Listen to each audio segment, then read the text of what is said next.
शुभविवाह या मालिकेच्या आजच्या भागामध्ये आपण पाहणार आहोत. भूमी राजाकाकांना कॉल करते आणि सांगते की तुम्ही आकाशला घेऊन ताबडतोब घरी या, माझं एक महत्त्वाचं काम आहे. त्यावर राजाकाका तिला काय झालं ते विचारतात. तर भूमी म्हणते की मी ते तुम्हाला घरी आल्यानंतरच सांगेल. आणि मग त्यानंतर ती वकील साहेबांसोबत घरी जाण्यासाठी निघते.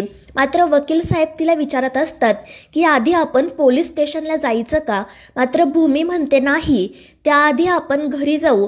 मला घरी हे सगळं सांगायला हवं आणि त्यानंतरच आपण पोलिसांमध्ये जाऊ. मात्र भूमीचा हा निर्णय वकील साहेबांना पटत नाही. पण नाईलाजाने ते भूमीला घेऊन घरी जाण्यासाठी निघतात. आणि त्यानंतर रागिनी सुद्धा रघुच्या रूममधून बाहेर येते. ती भूमी आणि वकील साहेबांच्या गाडीकडे बघत असते. तिला सतत भूमीचं बोलणं आठवत असतं की तुम्ही जे काही केलं आहे तो फक्त गुन्हा नाही तर पाप आहे. त्यामुळे तिचे डोळे भरून येतात. त्याच वेळी उस्ताद तिथे येतो. तो रागिनीला विचारतो की मॅडम काम झालं आहे का. मात्र रागिनी नाही म्हणते. तर तो उस्ताद तिला सांगतो मग मीच आतमध्ये जातो आणि त्या रघुला ढगात पाठवतो. मात्र रागिनी म्हणते की नाही, आधी जे विस्कटलं आहे ते सावरायला हवं. मात्र रागिनी नेमकी कशाबद्दल बोलते हे त्या उस्तादला कळत नाही. तर रागिनी सुद्धा लगेच घरी जाण्यासाठी निघते. तर घरी सर्वजण एकत्र जमलेले असतात. भूमीने इतक्या तातडीने आपल्याला घरी का बोलावलं असेल याच गोष्टीचा ते विचार करत असतात. मनू म्हणत असते की ताईने मला आणि अथर्वला तर कॉलेज बंक करून घरी बोलावलं. याआधी तिने कधीच असं केलं नव्हतं, म्हणजे नक्कीच काहीतरी सिरियस असणार. तर राजा काका सुद्धा तेच म्हणत असतात. मात्र आकाश म्हणतो की असं काही नसेल, सायकल राणीकडे आपल्यासाठी काहीतरी सरप्राईज असेल आणि त्याचमुळे तिने आपल्याला इथे बोलावलं. आणि आकाशचं हे म्हणणं सगळ्यांना पटतं. कारण त्यांना असं वाटतं की भूमीने आकाशच्या वाढदिवसासाठी काहीतरी प्लॅन बनवला असेल आणि तो प्लॅन सांगण्यासाठीच तिने आपल्याला इथे बोलावलं. त्यामुळे ते सर्वजण खुश होतात. तर दुसरीकडे भूमी घराबाहेर पोहोचलेली असते. तिला सतत पौर्णिमाचं बोलणं आठवत असतं. आणि मग त्यानंतर ती घरात जाण्यासाठी निघते. तिच्या पाठोपाठ रागिनी सुद्धा येते. रागिनी भूमीला थांबवत म्हणते की भूमी मला माफ कर, मी तुझ्यासमोर हात जोडते. तू प्लीज घरात कोणाला काही सांगू नको, आईला हे सगळं सहन नाही होणार. मात्र भूमी तिचं काही ऐकत नाही आणि ती रागिनीशी न बोलताच घरात जाण्यासाठी निघते. तर रागिनी खूप रडत असते. त्यानंतर भूमी दरवाजाजवळ जाते. घरात सगळ्यांना आनंदात बघून तिला खूप वाईट वाटतं. ती मनाशी म्हणत असते की घरात सर्वजण किती खुश आहेत. मात्र आता माझ्यामुळे या सगळ्यांना मोठा धक्का बसणार आहे. पण काही झालं तरी रागिनी आत्यांचं खरं रूप मला यांच्यासमोर आणायलाच हवं. आणि त्यानंतर ती घरात पाऊल ठेवणार इतक्यात तिला प्रशांतचा कॉल येतो. प्रशांतने आता आपल्याला कॉल का केला आहे असा तिला प्रश्न पडतो आणि ती तो कॉल रिसीव करते. तर प्रशांत रडतच म्हणत असतो की भूमिताई प्लीज मला वाचव, काही लोकांनी मला पकडून ठेवलं आहे आणि ते मला कुठेतरी घेऊन जात आहेत. आणि ते ऐकून भूमीच्या पायाखालची जमीनच सरकते. ती घाबरून पाठीमागे वळून बघते. तर रागिनी हसतच तिथे उभी असते आणि तिला बघून भूमीला धक्का बसतो. तर रागिनी हसतच म्हणत असते की काय ग, काय झालं भूमी, इथे का थांबलीस तू. माझं खरं रूप घरातील सगळ्यांसमोर आणण्याची तुला खूप घाई झाली होती ना, मग आता का थांबली. आणि त्यामुळे भूमी तिच्या जवळ जाते आणि तिला विचारते की प्रशांत कुठे आहे. त्यावर रागिनी सांगते की अजूनपर्यंत तरी तो जिवंत आहे, पण जर तू घरच्यांना माझ्याबद्दल काही सांगितलं तर तो जास्त दिवस जिवंत राहणार नाही. आणि ते ऐकून भूमीला खूप वाईट वाटतं.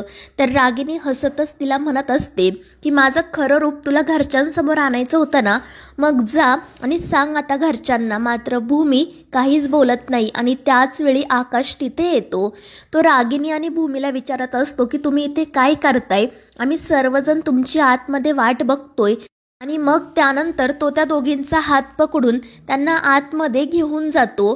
रागिनी आणि भूमीसोबत तो खूपच खुश असतो. मात्र त्या दोघीजणी रागातच एकमेकींकडे बघत असतात. आणि मग त्यानंतर आकाश त्या दोघींना घेऊन घरात येतो. घरातील सर्वजण खूप एक्सायटेड असतात आणि भूमीने आकाशच्या वाढदिवसासाठी नेमका काय प्लॅन केला आहे हे तिला विचारत असतात. आकाशही खूपच खुश असतो. मात्र भूमीला काय बोलावं ते कळत नाही. तर रागिनी मुद्दाम म्हणत असते की अगं सांग ना भूमी, तुला जे काही सांगायचं आहे ते पटकन सांग. मात्र भूमी काहीच बोलत नाही. तर आकाश तिला म्हणत असतो की सायकल राणी मला माहीत आहे तुला आत्तूचं काहीतरी सिक्रेट आम्हाला सांगायचं आहे ना, आणि ते ऐकून तर रागिणीच्या पायाखालची जमीनच सरकते. भूमीसुद्धा आश्चर्यानेच आकाशकडे बघत असते. मात्र त्यानंतर आकाश म्हणतो की मला माहीत आहे आत्तूने आणि तू मिळून माझ्या वाढदिवसासाठी काहीतरी प्लॅन केला आहे ना. आणि ते ऐकून रागिणीच्या जीवात जीव येतो. त्यानंतर ती म्हणते की हो आकाश बाळा, आम्ही तुझ्या वाढदिवसासाठी छान प्लॅन बनवला आहे. तुझ्या वाढदिवसामध्ये मॅजिक शो असणार आहे. आणि ते ऐकून आकाश खूपच खुश होतो आणि रागिणीला मिठी मारतो. तर रागिणी मुद्दाम भूमीसमोर तिचा आकाशवर किती जीव आहे हे दाखवत असते आणि त्यामुळे भूमी खाली मान घालते. मात्र त्यानंतर तिला हे सगळं सहन होत नाही आणि ती पटकन तिच्या रूममध्ये जाते. तर रागिणी हसतच तिच्याकडे बघत असते. त्यानंतर भूमी रूममध्ये जाते. घडलेल्या प्रकारामुळे ती खूप रडत असते. प्रशांत व्यवस्थित असेल की नसेल याच गोष्टीची तिला काळजी वाटत असते. आणि त्याच वेळी तिला वकील साहेबांचा कॉल येतो. वकील साहेब तिला विचारत असतात की तुम्ही घरच्यांना सगळं काही सांगितलं का. मात्र त्यावर भूमी काहीच उत्तर देत नाही. तर दुसरीकडे पौर्णिमा खूपच घाबरलेली असते. नीलांबरी तिला धीर देऊन शांत करण्याचा प्रयत्न करत असते पण त्याचा काही उपयोग होत नाही. पौर्णिमा रडतच म्हणत असते की आई मला खूप भीती वाटत आहे, कारण मी जे काही केलं आहे त्यानंतर आई मला जिवंत सोडणार नाही, त्या मला मारून टाकतील. त्यावर नीलांबरी तिला समजावते की असं काही होणार नाही, तू प्लीज घाबरू नको. मात्र पौर्णिमा म्हणते की तुला त्यांच्याबद्दल माहीत नाही. त्यांना जर समजलं ना की मी भूमिताईला त्यांच्याबद्दल सगळं काही सांगितलं आहे तर त्या खरंच मला मारून टाकतील आणि ती भूमिताईसुद्धा मला सोडणार नाही ग. आणि त्यावर नीलांबरी म्हणते तू काळजी करू नको, आपण शांतपणे बोलू त्यांच्याशी. आणि त्यामुळे पौर्णिमा थोडा वेळ शांत होते. परंतु त्याच वेळी नीलांबरीला त्या उस्तादचा कॉल येतो आणि मग तो नीलांबरीला सांगतो की तुमचा मुलगा आमच्या ताब्यात आहे. ते ऐकून नीलांबरीच्या पायाखालची जमीनच सरकते. ती विचारते की नक्की कोण बोलताय तुम्ही.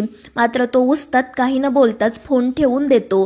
तर इकडे पौर्णिमा नीलांबरीला काय झालं ते विचारत असते. नीलांबरी तिला घडलेला प्रकार सांगते. त्यामुळे पौर्णिमा अजून घाबरते. तर दुसरीकडे रागिणी भूमीच्या रूममध्ये जाते आणि वकील साहेब भूमीसोबत बोलत असताना ती फोन हिसकावून घेते आणि स्पीकरवर ठेवते. तर वकील साहेब भूमीला म्हणत असतात की आता आपण लवकरात लवकर पोलीस कंप्लेंट करायला हवी, जास्त वेळ घालवता कामा नये. आणि त्यावर भूमी नाईलाजाने म्हणते की हा घरचा प्रश्न असल्याने आपल्याला सावधपणे पावलं उचलायला हवीत, काही गडबड करून चालणार नाही. आणि त्यावर वकील साहेब म्हणतात की भूमी मॅडम हे काय बोलताय तुम्ही, मला तुमच्याकडून अशी अपेक्षा नव्हती, कारण जोपर्यंत पुरावे आपल्या हातात आहेत तोपर्यंतच आपण हे सगळं करायला हवं. मात्र भूमी म्हणते की मी सांगितल्याशिवाय तुम्ही प्लीज कोणतीही हालचाल करू नका. आणि मग वकील साहेब नाईलाजाने हो म्हणतात. तर रागिणी हसतच भूमीकडे बघत असते. तर मित्रांनो, या मालिकेच्या पुढील भागांमध्ये आपण पाहणार आहोत रागिणी आकाशच्या मनात भूमीविषयी गैरसमज निर्माण करण्याचा प्रयत्न करते आणि त्यामुळे आकाश भूमीसोबत बोलणंच बंद करतो आणि या गोष्टीचा भूमीला खूप त्रास होतो. त्यानंतर रागिणी नीलांबरीला धमकी देत म्हणते की जर तुम्हाला तुमचा मुलगा जिवंत हवा असेल तर त्या भूमीला मी जे काही सांगते तसं करायला सांगा. तर मित्रांनो, या मालिकेच्या पुढील भागांच्या अपडेटसाठी आपल्या चॅनेलला सबस्क्राईब करा.